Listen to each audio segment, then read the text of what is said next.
Sige na po, okay na po.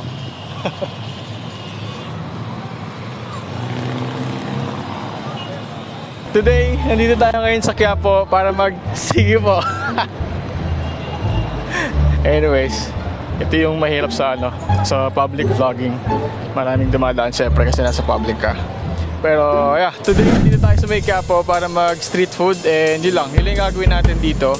Mag street food lang tayo and also as you can see, may mga nakapayong kasi medyo paambon na.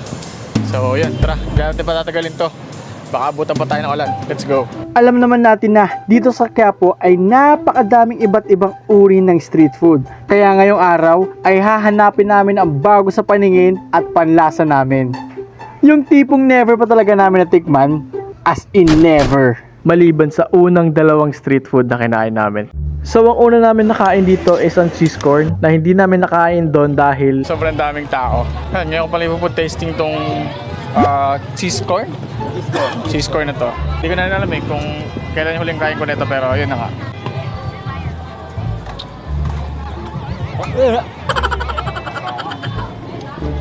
Yun, masarap. So this cheese corn is made with cheese and corn, obviously. That's all. Same pa rin, same pa rin. Siguro 7 to 8. 7.5.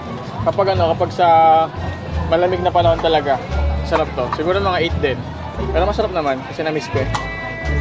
So yung mga pare ko, ito yung next stop natin which is yung famous na quail egg or pugo in Tagalog. Then magkano dito ate? Ano po? 20 po. 20 po, sa malaki po. 20 rin po. Okay. Sige ate, isa nga po na ito. Okay. Video mo si ate kung gaano kaganda si ate. Ay, Binidyo ko nga ni Kuya. Thank you po. Sarap to ate ah. Sarap yan, Kuya. Sarap ba to? Makakalimutan mo pangalan mo dyan. Charis! So this one is a kwek-kwek na gawa sa quail egg and also butter na kulay orange. Kaya tinawag tong orange waffle ng mga konyo. Uy pare. Init. Sa moment na to ay iniisip ko ng tanongin si ate ng isang tanong tumatakbo sa isip ko. Ate, may alam ka ba dito yung gumagawa ng pastil? You might be wondering bakit ko nga ba tinanong si ate about sa pastil? Kasi ito ang ultimate goal ko ngayong araw. Ang mahanap ito at matikman kung ano nga bang lasa nito. Yun din yun yung kinukuha. Boss.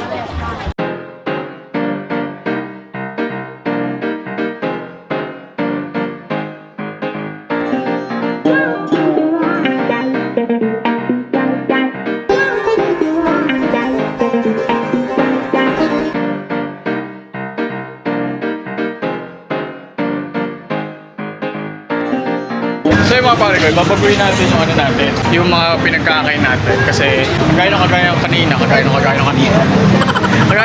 Kinain natin is yung cheese corn and also yung quail egg. Pero ngayon, yung mga susunod na kakainin natin, try natin iba naman. Yung iba sa panlasa natin. So try natin maghanap ng unique na pagkain dito sa Quiapo. Try natin maghanap ng, as in yung iba sa panlasa natin, kagaya ng pastil. Di ko makasalim kung nakatry na ako ng pastil pero feel ko hindi pa. So yung mga pare, ito yung pangatlo natin kakainin. Which is hindi siya common na street food. So this one is a chicken neck na naka-chop. Hindi siya buo, naka-chop. For me, bago siya sa akin kasi hindi ko alam na may ganito pala na nabibenta na tigdo-dos lang. Kasi usually yung manok is buo. Buo yung leg na binibenta. Yun lang yung alam ko. Pero yeah, let's see how it tastes.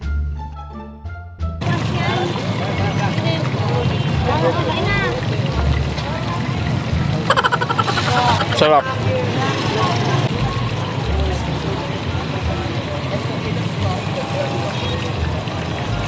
Leg nga. Patunayan ko leg nga. Masarap guys, masarap promise. First time ko makaano ng chicken neck na maliliit. Hindi ako mahilig sa chicken neck pero ito kasi hindi mo na kailangan himayin eh. Nakahimay na para sa'yo. Talagang kakainin mo na lang. At habang naglalakad kami at naghahanap ng pwede namin kainin, ay may bigla kaming narinig na napakagandang tunog na napakasarap sa tenga.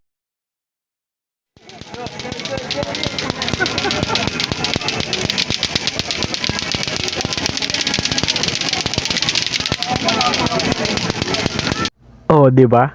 Ang sarap sa tenga. Siyempre, hindi lang puro pagkain ang unique dito sa Quiapo. Meron din silang panulak. Kaya sabay-sabay natin tikman ng White gulaman ng Quiapo. Opo, sir. Di ba ate? Opo. Yan, isa lang rin, sir. Ay, gulaman, sakto lang, sakto. Ano mo ginagawa to ating white gulaman? Secret? Suka lang yan. Asukal lang. Saka ito.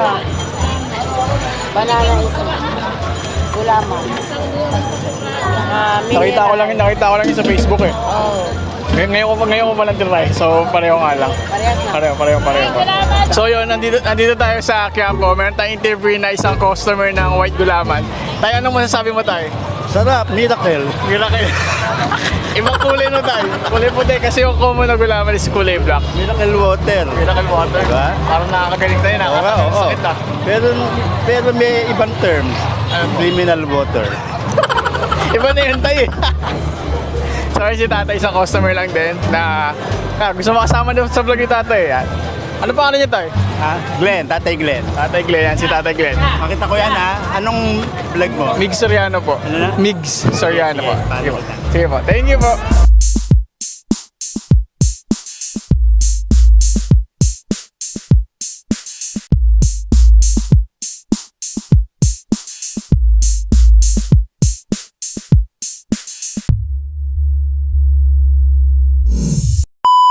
Ano to kuya? Charong baka po. Chicharong baka? Magkano po? May 20, may 40. Si kuya ano po? 20 nga po. Baka po no? So try natin. Ano yung kuya? Ano ng baka? Taba po ng baka. Taba ng baka. So try natin guys yung taba ng baka naman na first time ko makita may nagtitinda ng ganito. So yun guys, try natin tong taba ng baka. Laksirasa. Sige po. Laksirasa. Sige.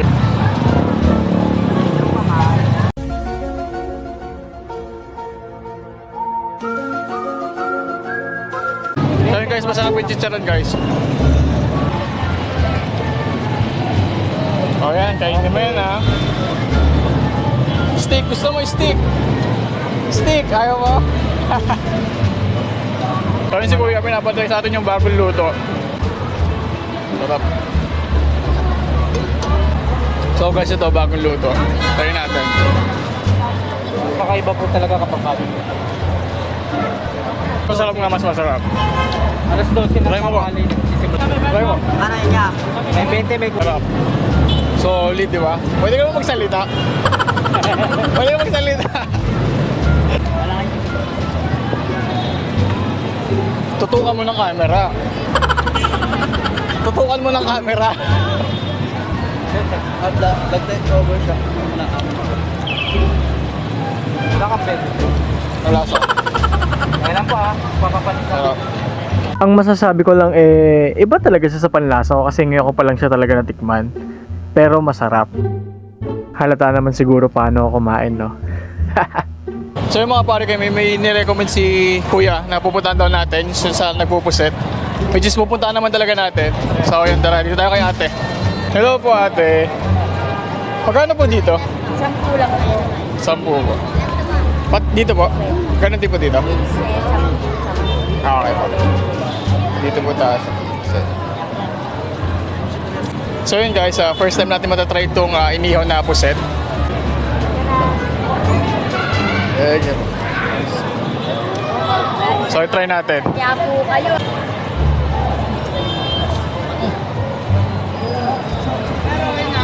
Nakulang yan. Explain ko lang ba't ganito mukha ko. Maasim kasi yung suka. Masarap yung suka. So dito naman tayo sa pusit.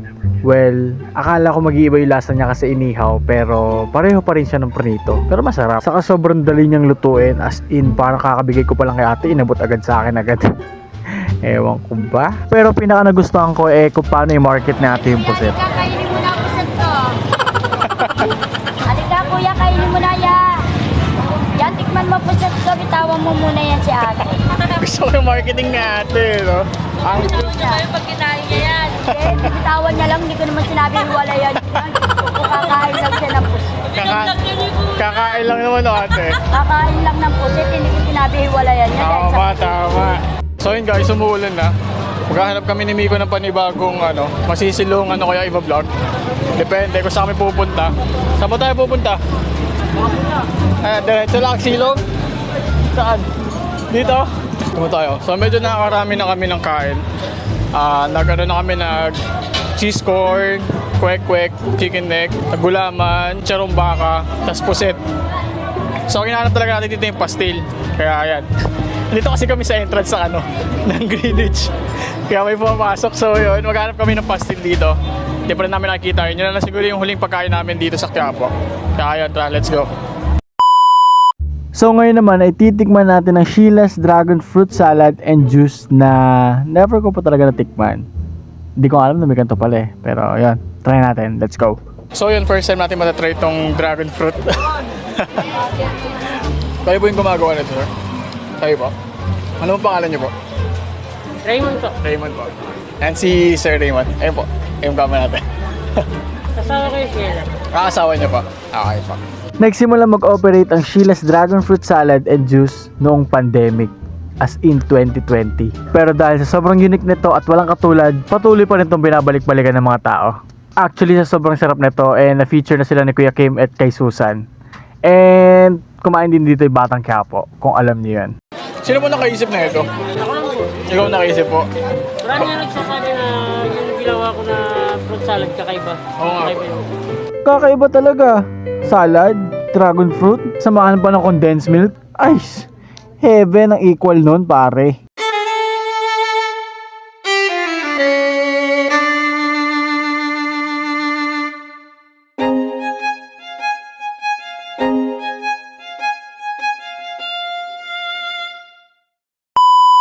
So yun guys, try nyo itong dragon fruit dito sa may harap ng Quiapo sa Sheila's Dragon Fruit and Salad. Salad and juice. Yeah. Try nyo, masarap na guys. So yun ngayon, iikot kami para bumalik sa paghahanap ng pastil. Dahil sarado na yung underground underpass. Yun.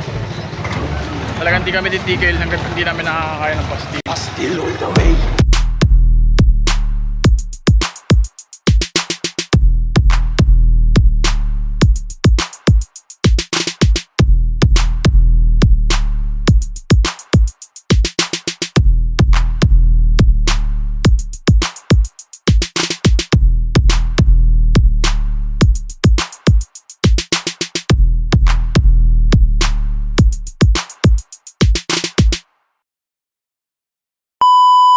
So what's up sa inyo mga pare ko, nandito na kami sa may pastil street yan. Puro pastil yung mga tindahan dito. Nakahilera sila kabilang side. And dito namin napili kila kuya kasi yun. Malinis, walang tao syempre. Dito kami kakain. And dito namin first time ito try yung pastil yan. Dito mo mahalatang first time namin kumain ng pastil kasi. Ay siya mo kasi, ayun. At yun na mga pare ko, mag-voice over tayo today dahil may party sa may tabi na kinakainan namin. Mahirap na, baka makapiright tayo. Woo! Pero ito na nga yung pastil ng mga pare ko. Nasabi ng iba, lasa daw adobo. Pero kaya nandito ako today para tikman ko kung lasang adobo nga naman. Pero ito, yung kapatid ko mauna na kumain. Sarap. Food trip. Pero yun, dahil sobrang pagod at gutom na rin kami, sinulit na lang namin yung pagkain namin ng pastil. Kaya medyo napadami ata. Saka sobrang sulit nito mga pare ko, sa halagang 15 pesos meron ka ng malaking kanin and also ulam na napakasarap yan. Kaya di ko alam bakit iinan lang yung nagtitinda ng ganito. Dapat damihan nyo kasi ito yung mga kailangan ng mga Pilipino dito sa Pilipinas. Yung mga mahilig sa kanin, maraming gusto kanin, yan. Pero yun nga, masarap siya guys, masarap, solid. So yung mga pare ko, that is it for today's food trip here in Quiapo, Manila. And yeah, yun lang. Bye bye, let's go. See you in my next vlog. Bye.